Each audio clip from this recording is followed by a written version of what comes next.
Welcome, everybody. Thank you so much for joining us today and for registering for this important webinar. We are going to provide you with a lot of information today. So hopefully you can walk away with one or two tidbits that you can take with you that will be helpful in the future. You will have the opportunity, because we're going to email you the webinar and the slides. You'll have the opportunity to watch this back and put what we're about to tell you into action. These are things that you can do right now to get started with planning for your loved one's future. So I hope you find it useful. A couple of housekeeping items before we get started. I am Michelle Morris. I work with Consolidated Planning Group. We're going to get into who we are in a moment. I wanted to let you know that, yes, we are recording this webinar. The email that you registered for this webinar with is where we're going to send the link to the recording, and we are also going to send you the slides. So if there's any clickable links in the slideshow, later on when you receive these slides in your email, you will be able to click those links. If it doesn't work, please let me know so I can fix them on our end. We should be here for about an hour today, and I'm excited to get as many questions as I can. So you can use the chat box to put in any questions you might have. I will answer as many as I possibly can, but we do have an exceptionally large crowd today. So if I don't get to your questions, please understand that we do a free consultation, and you are welcome to set up a consultation to get any questions you have answered, especially if maybe you don't want to put your question into a public forum, or if I don't reach you during the course of today's presentation. We should be here for about an hour, like I said, and I can't hear you or see you except for whatever you put in the chat box. So go ahead and enjoy your lunch, your drink, your snacks while we're presenting today. And I think that's it. So let's get going. Again, today we're going to be talking about government benefits and what is available for your loved one. I want to tell you first a little bit about who I am and who Consolidated Planning Group is, so that you know, why do we present all of these webinars and all of these topics? Whether this is the first one you've been to or you've visited several of our webinars in the past, I truly appreciate that you are taking an hour of your time today to listen to me. We are a Consolidated Planning Group is a holistic financial planning firm. We're an independent firm located just outside of Houston, Texas. We serve families that are all across the United States.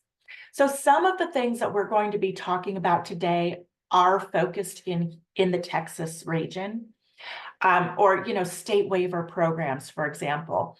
Those are for Texas, but other states have waiver programs and they might have other rules, but we are more than able and willing to help you no matter where you live or what state you're in. We can help.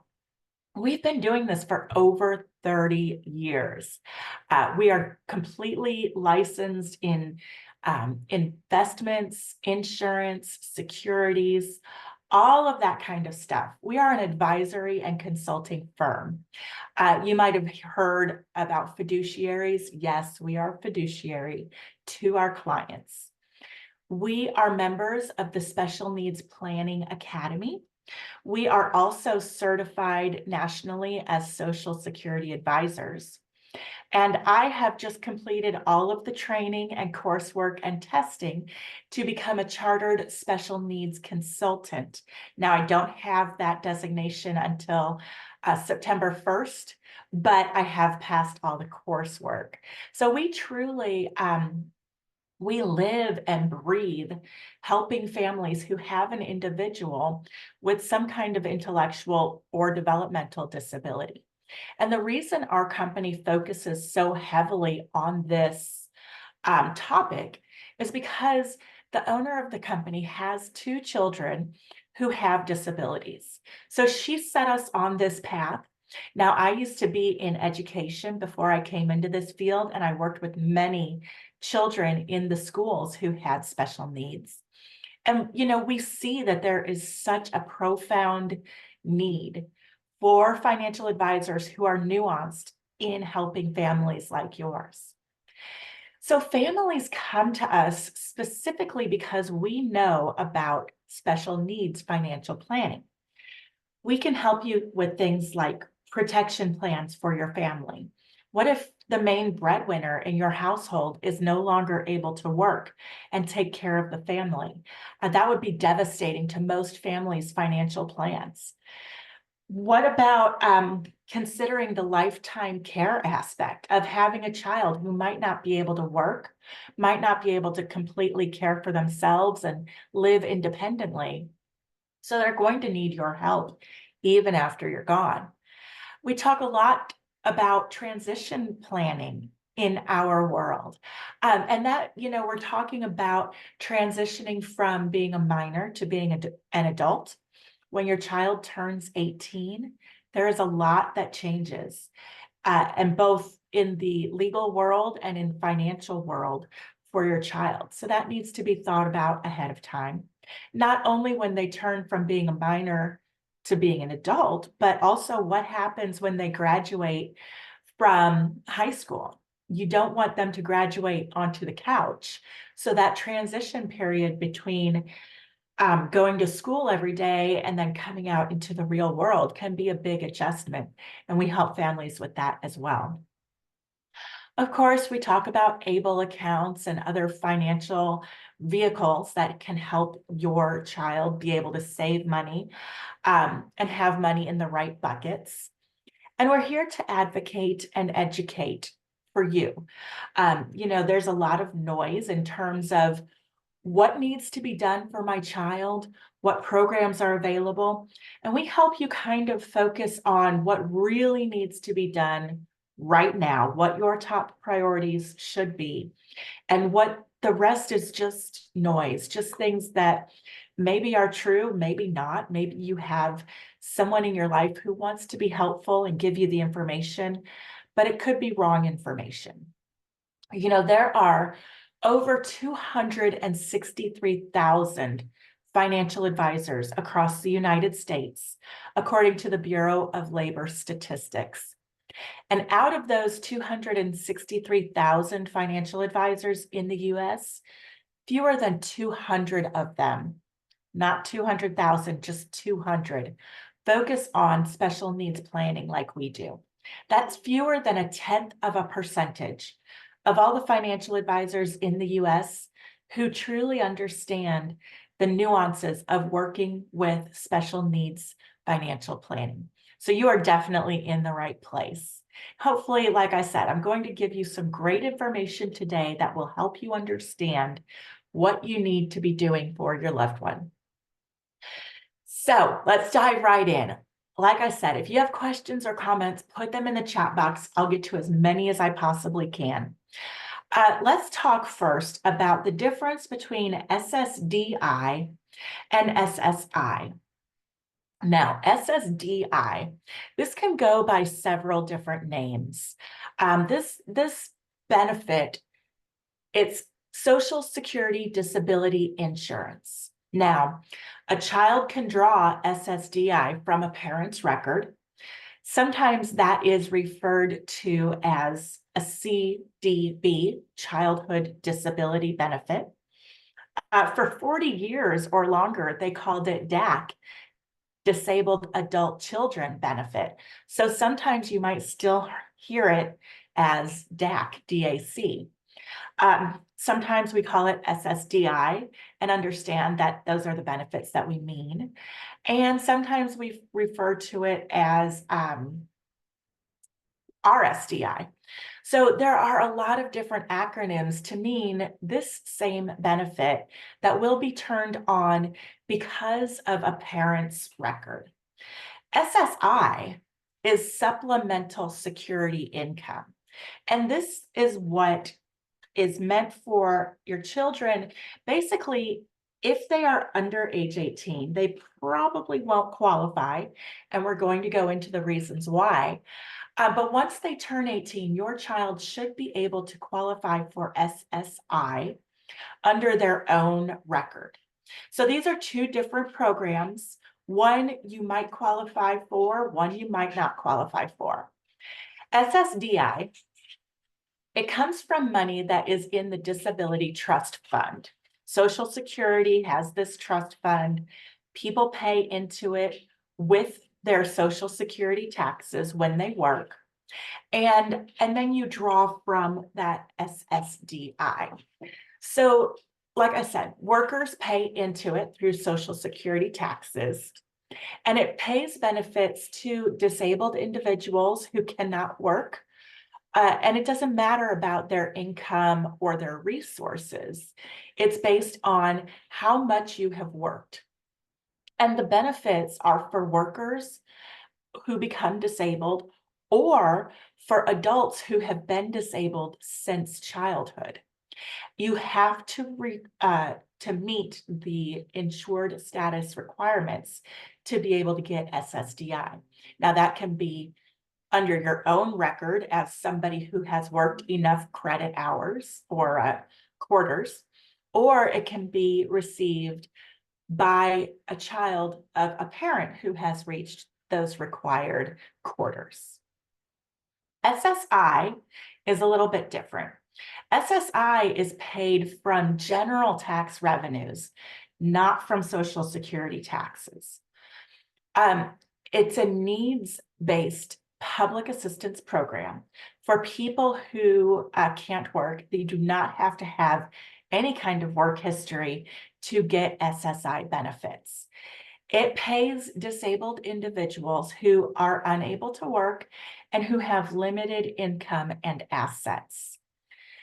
The benefit is for children and adults who have financial need. So there is a very low income limit, a low threshold on how much money you can make and how much assets you can have. The asset limit for SSI benefits is $2,000. So when you're thinking about SSI, you have to be very careful with income and asset limits. So here's the timeline of how it kind of works. You know, your child, whatever age they are, gets diagnosed with some sort of disability, right? At that point, you need to get on the waiver waiting lists. Now, again, we're going to talk about that through the course of this presentation, how to get on the list and what SSI is and what the waiver programs are. But as soon as your child is diagnosed, you should get them on those waiting lists. Then when they turn age 18, your child should be able to qualify for SSI benefits as long as they meet the criteria. Now, that means that the Social Security Administration considers them to be disabled. That's one criteria. The other criteria is that they do not have income above the substantial gainful employment limits. We're going to talk about that. So they have to be disabled, they can't have much income, and they can only have $2,000 in assets. Those are the criteria for SSI. SSI comes with Medicaid. When you get SSI benefits, Medicaid comes with that. Then after several years, after they're receiving SSI and Medicaid, and we will talk about different ways this can happen, but what we like to see is that you have SSI and Medicaid first. And then after several years, you as a parent, you're in your late 60s, you turn on your Social Security, retirement, or disability benefits. And at that point, your child can start drawing SSDI based on your work record. Now, typically that is much higher than what they are receiving as SSI benefits. So their SSI will turn off and SSDI will kick in. They will remain on Medicaid. And after they've been on your SSDI for 2 years after age 18, they will receive Medicare. So at that point, they'll be getting the higher SSDI payment. They will be eligible for Medicare, and they will already have Medicaid. So they will be dual eligible, Medicare and Medicaid, and have the higher payment. That is the ideal route for this to happen. Now, sometimes a parent turns on their SSDI benefits, their Social Security, or retirement benefits before their child is 18. And that can kind of throw a wrench into things because if you turn on your child's SSDI before they get Medicaid, they could miss out on that benefit. So just be careful. SSDI and RSDI do not have the $2,000 limit. You don't have to worry about that for those programs. However, Medicaid does have that limit. So you still need to meet Medicaid eligibility if you want your child to stay on Medicaid or to get the Medicaid waiver programs. So we always advise that a child with a disability does not have any more than $2,000 in a bank account or other areas where it can be counted by Medicaid, Social Security, any of those programs. Thanks for that question, Anne. We're going to get to working when you are drawing social SSI benefits, so hold that thought. So in order to get SSDI or SSI, there has to be a physical or mental impairment. It can be both, it could be one or the other. This disability is something that is expected to last for 12 months or eventually result in death. So this isn't something like my child is disabled because she broke her leg and now she can't work for 6 weeks. That's not what we're talking about. We're talking about long-term disabilities. They do take into consideration your age, education, and past work activity. But really, they look at whether or not you have an inability to perform substantial work activity. What they consider substantial gainful activity in 2024, they think that if you work more than $1,550 a month or $2,590 a month if you're blind, that's how much you can earn and still get SSI benefits. That is what they call SGA, your substantial gainful activity. So when you're considering applying for SSI, they use this SGA number as a measure of how much you're working during the initial claim. If you start working more, they may cut off your benefits. If you start SSI and your child is not working at all, you're going to get the full benefit amount. If they start working, they might reduce your benefits. SSDI, they use the SGA limit throughout the life of your claim. If you start working and earn more, they're going to consider that when they're looking at your claim. So how much money could a person get on SSI benefits? For 2024, that number, and these numbers get adjusted each year because of cost of living and inflation and things like that. So the full SSI benefit for 2024 is $943 per month if you're an individual. If you are a married couple and both individuals in that couple have a disability, you would think that they would give each person $943 a month, but they do not. They will only give you $1,415 a month if both parties in a couple are disabled. That is one of the drawbacks of getting married, unfortunately, as a disabled person, they will reduce your SSI benefit. Now, the $943 a month, or the full benefit amount, is for people who are not working. They do not have more than $2,000 in assets, in includable assets. And they probably have filed a rental agreement or some sort of paperwork to the Social Security office showing that they are paying for their housing. Those are the things that we see that really affect that $943 benefit for an individual. So if your loved one is maybe getting 600 something a month, if that sounds familiar, that's fine if they're working or if they're not paying anything towards housing. But if you want us to help you see if you can get the full $943 per month, we can help you with that at Consolidated Planning Group. And at the end of this webinar, I will give you information about how to schedule a one-on-one chat with us for free, where we can look at what benefits you're getting and if you should be getting more. Now, one way to look up whether or not your loved one should get SSI is to look at the Blue Book. This is a resource that the Social Security Administration uses to see if they determine that your loved one is considered disabled in their eyes, and if that person deserves to get benefits. So what you do is you can click on this link with the big arrow next to it, and it will take you to the Social Security Blue Book. In that book, they have listings of all different kinds of diagnoses.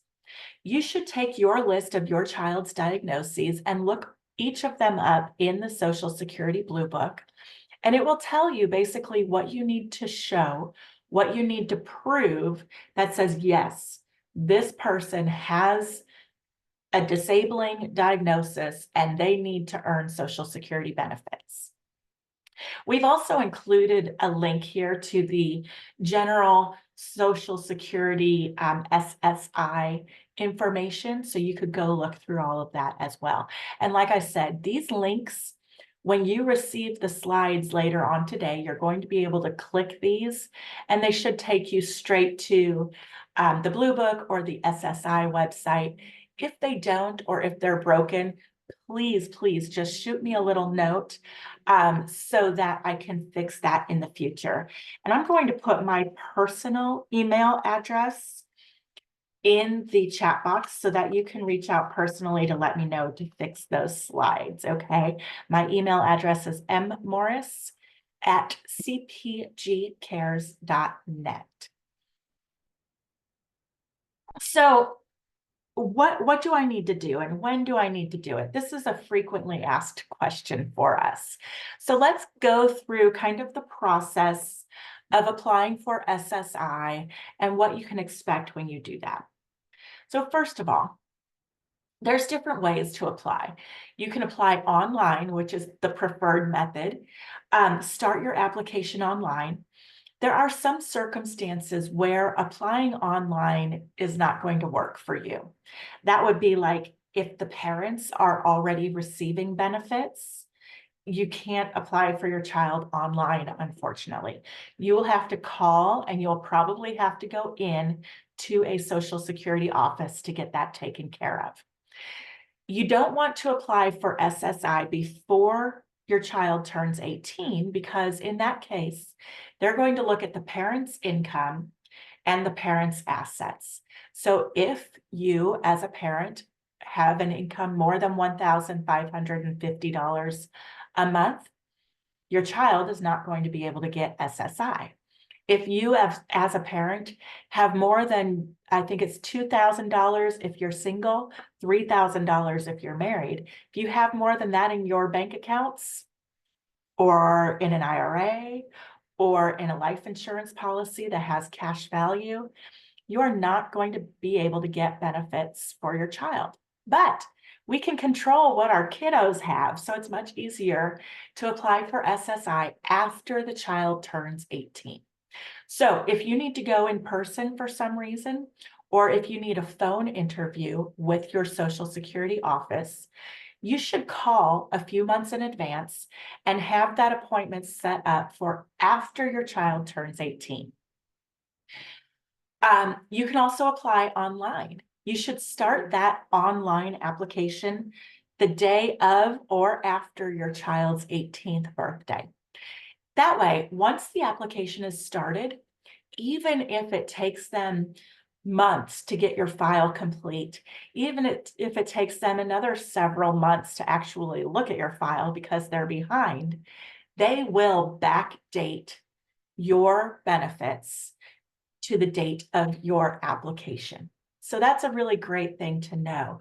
So later on, you might get a large check. Be aware that if they do backdate your check and you get a large amount of money, you need to spend that within 9 months of receiving it. When you apply, you want to make sure that you have evidence that demonstrates that your child has a disability that started before they turned 22 years old. Those are kind of the guidelines for that childhood disability benefit, which was called DAC, which now I might refer to as SSDI, is that your child has a disability that started before age 22.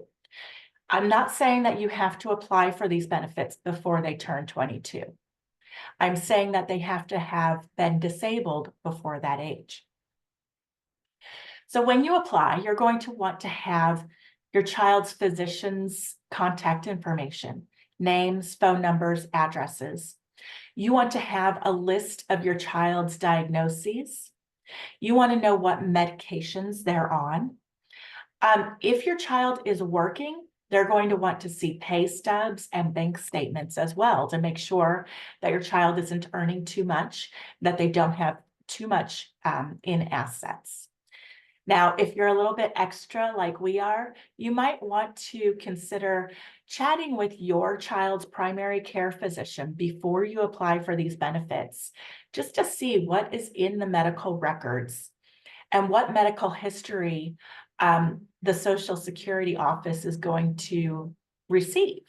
So that way you can kind of cross-check your child's medical history with that blue book and make sure that everything is in there that should be, that shows that they have a disability. Okay, am I correct? They will not take money in the ABLE account for the 18-year-old into consideration. That is correct. When we say that your child cannot have more than $2,000 in assets, that asset limit does not include your ABLE account or your special needs trusts. Those are the two places where your child can have money that SSI will not count it against them. Medicare will not look at Medicaid. You can put money into an ABLE account or into a special needs trust for your child. Can you put SSI back pay into an ABLE account instead of spending all of it in 9 months? Yes, absolutely. You can put that SSI back payment anywhere you want to. It just has to come out of their normal banking account. Child support. We're going to get to child support in just a second, Barbie. So hold on to that thought. So once you go online or you call or you have your in-person application meeting, once you get this application completed, we want you to know what to expect. So first of all, it's going to take a while to have a decision made. Typically a year, it could be even longer. Now, there are exceptions we're going to talk about to that, but typically it takes a while. We're dealing with the government office and sometimes they're backed up. After your local office finalizes your application, they're going to take your file and send it to Austin if you're here in Texas. They're going to send it to your Disability Determination Services office in your state. In Texas, that's in Austin. And the Disability Determination Services office is going to review this application, order doctor's records if needed, look through your doctor's records and just really make sure that your child qualifies. So that's why we say you might want to know what your doctor's office is going to send if records are requested. Now, DDS in Austin, can be reached at this 800 number, and they do actually answer their phones and answer questions.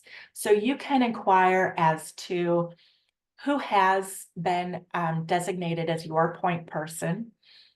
Do they have the file? Do they have the medical records that they need? How can you help get them what they need? And you know, you can call them and ask them questions. So it's very beneficial to know that that is the phone number to call. If you're not in Texas, you can Google your state's Disability Determination Services office. Now, one thing that we have found is that sometimes when you're filling out this application, you're actually filling out an application for both SSDI and SSI. Now, if you missed the beginning of this presentation, you're going to go back. You want to go back and watch what I said about the differences between SSDI and SSI, because you might not qualify for SSDI. When you fill in your application, they can see right away that you don't qualify for SSDI. And it is very easy for them to quickly send out a statement that says, you don't qualify for SSDI. What happens often is that people get that letter and they kind of panic a little because they say, how on earth can I not qualify for this? My child is clearly disabled. Well, they're not talking about SSI. And the only way to know that is to look at the very top left corner of that note that they mail you, and it'll say SSDI. That gives you the, oh, right, we should not qualify for SSDI, right? Not yet.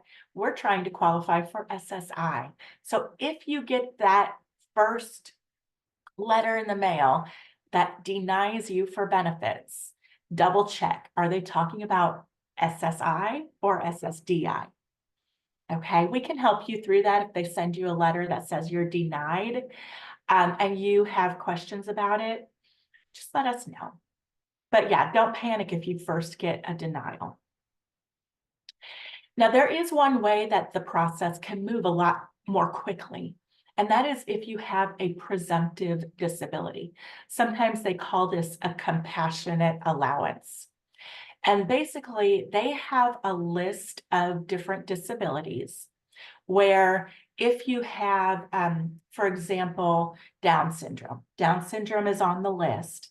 If you have Down syndrome, they don't have to take so much time to send your file to the Disability Determination Services office and order your medical history, because once you say and you can prove that your child has Down syndrome, they know they can make a decision even at the local level. So it's much quicker if you have a presumptive disability. You can go to this link to check what all of those are, but some of those things are total blindness or total deafness, cerebral palsy, bed confinement that is going to last more than a year, stroke, an amputation of the leg at the hip, things like this. They will just automatically pretty much give you your SSI benefit. They understand. They're not going to have to really dig in and double check all your medical records. So like I said, if you have one of these presumptive disabilities, it might go a little quicker for you to get your SSI benefits. Now, what if, and Barbie, I think you asked a question about this in our last meeting. I talked you through it, but I didn't have the slide in that webinar. So this describes what if your child is working, but they're not earning the full 1,550 to where they won't qualify for SSI at all. This is what that math equation looks like. So in this case, we're assuming that a person is making $1,200 gross a month. So this is what they use to determine how much to pay in SSI benefits. First, they take off $20 for a general exclusion, and then they take off $65 for an earned income exclusion on that monthly earnings. So you would subtract $85 from the $1,200 monthly income, and that makes $557.50, right? So that's your countable income. You take that number, subtracted by the full amount of SSI benefits, which is $943, and you see that there's $385.50 left. That is what your SSI benefit would be.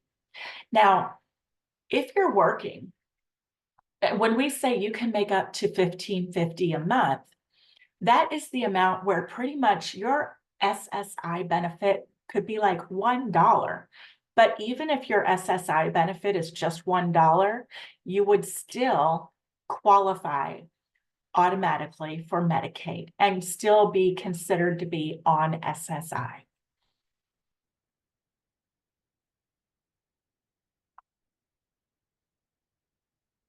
Okay. I have a question in the chat. Would legal residents or non-citizens qualify for SSI? You qualify for SSI as long as you have a social security number. That's kind of the general overall rule that we go by. If you have a social security number, you can apply for SSI. Okay, so what if my child is working and they're going to school? Now, there's a definition here for regularly attending school, which is not necessarily the same for a neurotypical child. For a neurotypical child, you would assume that they go to school full time, Monday through Friday, 8 a.m. to 2 or 3 in the afternoon. A child with a disability does not have to go to school that much. They are considered regularly attending school if they're in a college or university for at least 8 hours a week, or if they're in grades 7 to 12, at least 12 hours a week, a training course, and that includes homeschool, tech school, anything like that, for at least 12 hours a week, 15 hours a week if it includes shop practice. You have to call and let the Social Security Administration know that your child is regularly attending school and they are working. So what does this give you? If your student gets the student earned income exclusion, that means that they can make more money and still qualify for their SSI. Okay, so if this is the case, your child is working and going to school, and they're under age 22, you have to call and ask for the earned income exclusion. Okay, the red book. I already told you about the blue book with the Social Security Administration. That one, the blue book tells you about whether or not they qualify as being disabled by looking up their diagnoses. The red book will help you if you have questions about working and employment-related provisions. Okay, so if you have questions about working, the Social Security, SSDI, SSI programs, you can look at the red book. Again, that should be a clickable link. If not, please let me know. Child support. So I did see the question in the chat box about child support. This is very important. If your child is getting child support beyond age 18, which is typical in families where there is a child with a disability, if your child is getting child support, Social Security can count that as income to your child after they turn age 18. So that would affect their benefits if it's considered as income. However, If you have the child support redirected, and I'm slowing my voice down a little bit to make sure you get this. If your child is receiving child support after age 18, you have to have that child support redirected to a first party special needs trust. Your divorce attorney can put this in the decree for you. The judge will sign off on it. And generally, both parents should be happy to make this happen. So it shouldn't be that big of a crisis, but just make sure that the money goes into the first party special needs trust for your child's benefit. It's way easier to get this set up on the front end if you're going through a divorce. But if you don't take this step and the money goes straight to your child after they turn 18, they will lose out on SSI benefits. I see a question in the chat box, and I want to address this because she might not be the only person in this situation. She says, my child is 16 and my husband is retired and receiving Social Security benefits. How should we apply when my child turns 18? So you've got a parent that has already turned on Social Security. In some cases, your minor child can receive a benefit based off the parent who has turned on their Social Security, disability, or retirement benefit. That's fine. We want your child to get that benefit that is intended for a minor being the key word, whose parent has turned on the benefit. Now, when that minor child turns 18, that benefit should be cut off by the government. Again, people sometimes panic at that moment. Don't worry, that's what we want. Your child will be turned off of SSI because they're, or SSDI, I misspoke there. That benefit should turn off when your child turns 18 because your child is no longer a minor receiving benefits under the parent record. Now they are an adult with a disability, and that's a slightly different program. So at that point, when your child turns 18, you should apply for SSI and Medicaid, get that in place, and then turn back on the parents, drawing benefit from the parents' record so that your child then, after 2 years, will be qualified for Medicare, and they'll have the higher benefit. It's kind of convoluted, I know. So if you have questions about that, just go ahead and schedule with our office. The other party will not. I'm not sure what you're referring to. Okay, what if I've been divorced for years and you didn't know this?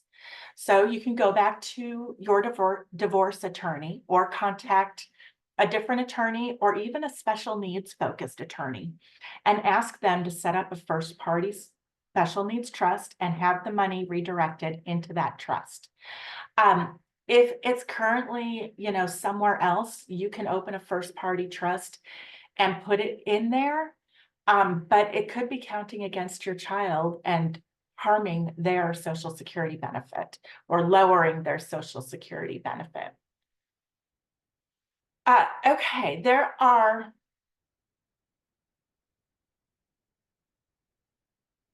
Oh, yeah, we don't want to lower Social Security, lower child support. But anyway, there are two different kinds of trusts, special needs trusts.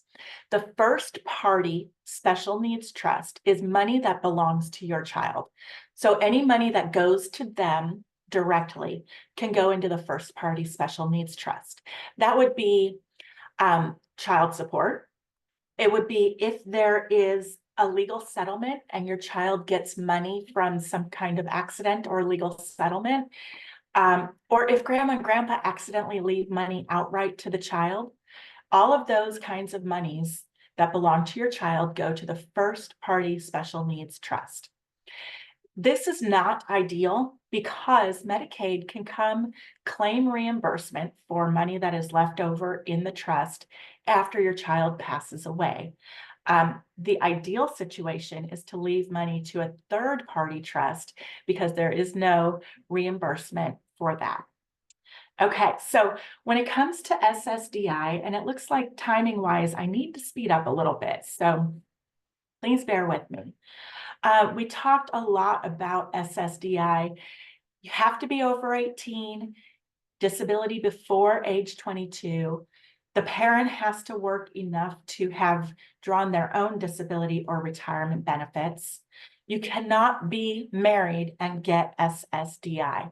That's the second place where the government kind of reduces your benefits if you're married, penalizes you for being married if you are disabled, which, you know, I have no say in that. Contact your congressman.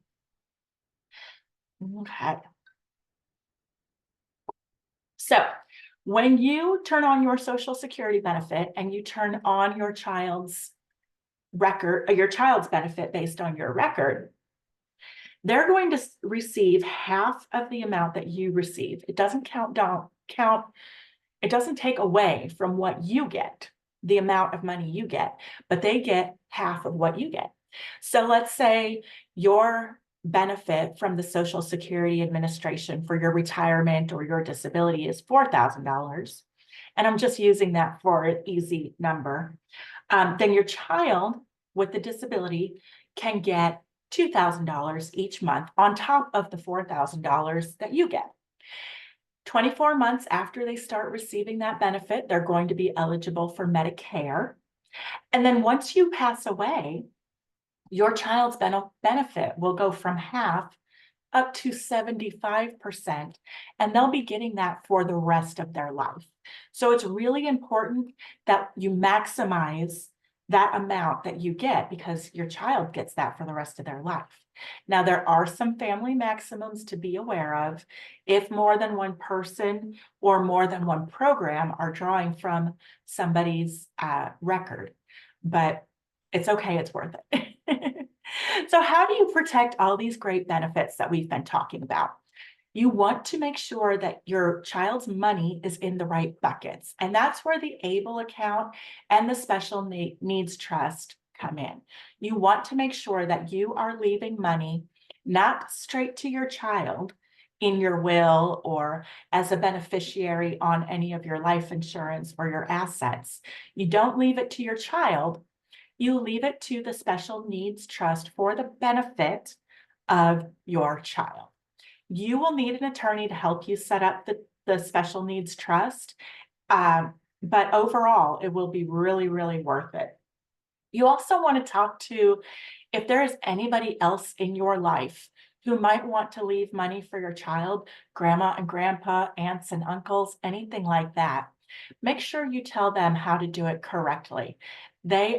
You're not assuming that they're going to leave your child money, but if they do, you want it to go into the right bucket so that it does not jeopardize their Social Security or other benefits, and so that Medicaid does not have the opportunity to come claim reimbursement unless it's in those buckets of money. So one of the buckets you can put money in for your child where it will not affect their benefits is an ABLE account. You might have heard of a 529 college savings plan. That is a 529C. This is a 529A for ABLE, 529C for college. That's how I remember these two and the differences. So the ABLE account is a tax-advantaged savings plan for anybody who has a disability that started before they were 26 years old. The beneficiary is the account owner. It does earn income because the money that is invested into an ABLE account or set aside into an ABLE account is used to buy mutual funds. Those funds grow in their, they provide income to the ABLE account, and then that income is not taxed. Now, there's no tax deduction on your federal taxes for putting money into the ABLE account, but some states do allow for a statewide income tax deduction. Now, here in Texas, We don't do income tax on the state level. So of course they can't give you a deduction for it, but other states they might be able to. There are some limits on how much you can put into the ABLE account. Of course, the government does not want you to put millions of dollars into the ABLE account where they can't tax that income. So they limit it to $18,000 or whatever the gift tax exclusion for the year is. Now, if your child is working, they can put more than the $18,000 into the ABLE account. Any amount up to $14,580 that they earn at work can go into the ABLE account. You never, ever want the ABLE account to go above $100,000. That's the limit before SSI will get involved. SSI will not allow you to have more than $100,000 in the ABLE account. Now, you can use the ABLE account for anything that can be construed as achieving a better life experience for the individual. So it can be used on so many things: housing, car, computer, utilities, financial services, really almost anything. And there's no penalty, there's no taxes. If you have a 529 college plan already, it is very easy to roll that into an ABLE account. So that way your child is not stuck only having to use that money for college, just in case they might not attend. When it's in an ABLE account, you can use it for college or anything else that you need it for. There would be no reduction to SSI benefits. Now this also, the ABLE account also has that Medicaid drawback provision or clawback or reimbursement provision. So at death, if there is money left over in the ABLE account, Medicaid can come and claim reimbursement. ABLE accounts can pay for housing, rent, mortgage, financial management, transportation, vacations, education, almost anything, and not cause a reduction to your SSI benefits. This is something very important. ABLE has no restrictions on what you use it for, as long as you use it for an individual with a disability, but there is restriction on how much money you can put in.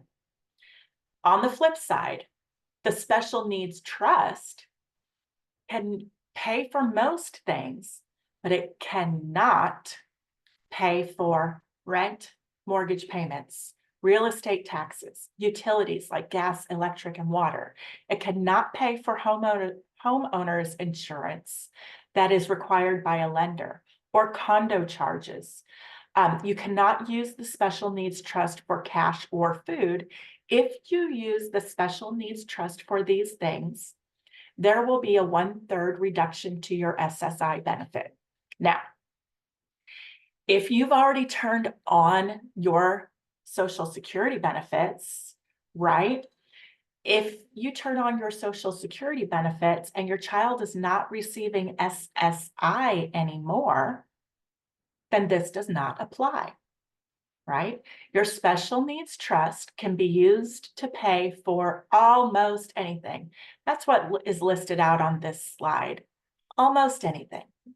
But your special needs trust should not be used to pay for these things. So, like I said, the ABLE can pay for anything, and there's a limit on how much you can put in. The special needs trust, there's no limit on how much you can put in, but you cannot pay for these items, okay? When it comes to special needs planning, the time to get started is right now. It doesn't matter if your child is an infant or if they are in middle school or high school, or if they're an adult. If your loved one has a disability, start planning right now. The earlier you start, the better and more impact you can have. Start thinking about what's going to happen after high school.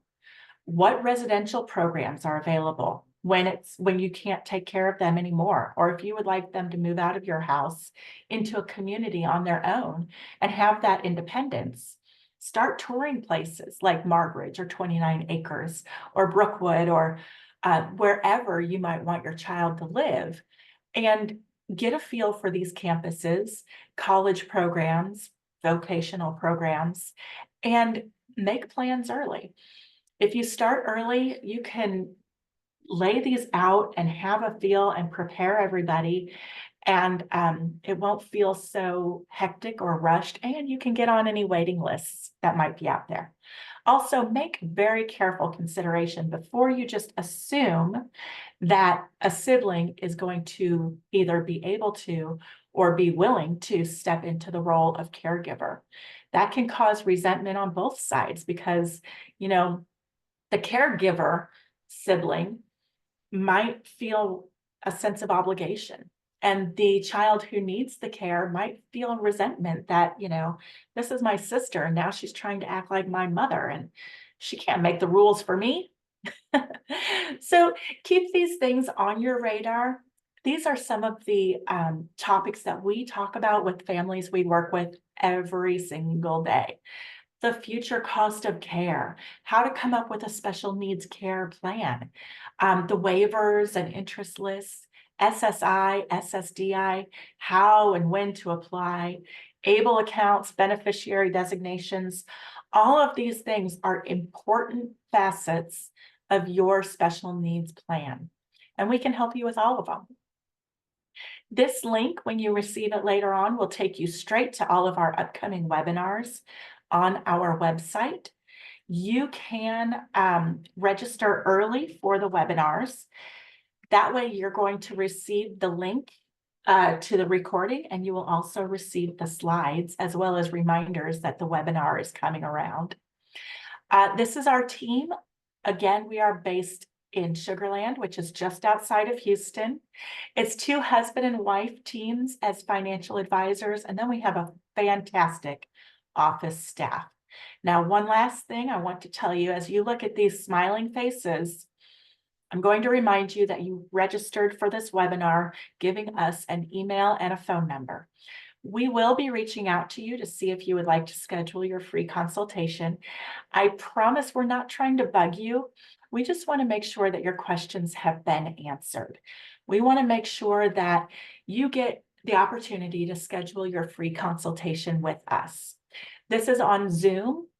It usually takes between 30 to 45 minutes, and you have the opportunity to speak with a financial advisor, me, Allison, the owner of the company, or my husband, Andy, and we will walk you through whatever questions you have at no charge. Then we talk about, you know, your family and your needs, and we talk about what we do, how we work, and what we charge if you would like to work with us. You can schedule that on the QR code or by calling the office or emailing us. You can also follow, these are links here to our YouTube channel, Instagram, our podcast, and Facebook. So I do see one last question, so I'll leave this slide up so that you can hurry up and call us or make your appointment while I answer this last question. Once an adult child is getting RSDI on their parents' record, they're getting their disabled adult child and Medicare. Is there a way that the Special Needs Trust can pay for housing? So yes, what I said, Valinda, and this is going to be the last question I'm taking, but what I said is that if you use the Special Needs Trust to pay for housing, it will reduce your SSI benefit. So if they're not getting an SSI benefit anymore, like your individual is getting RSDI now, they're not getting SSDI anymore. So now it's safe to use the Special Needs Trust to pay for housing. Okay, I hope that you have all learned something today. I thank you and I appreciate you so much for being here with me. Please feel free to call or email.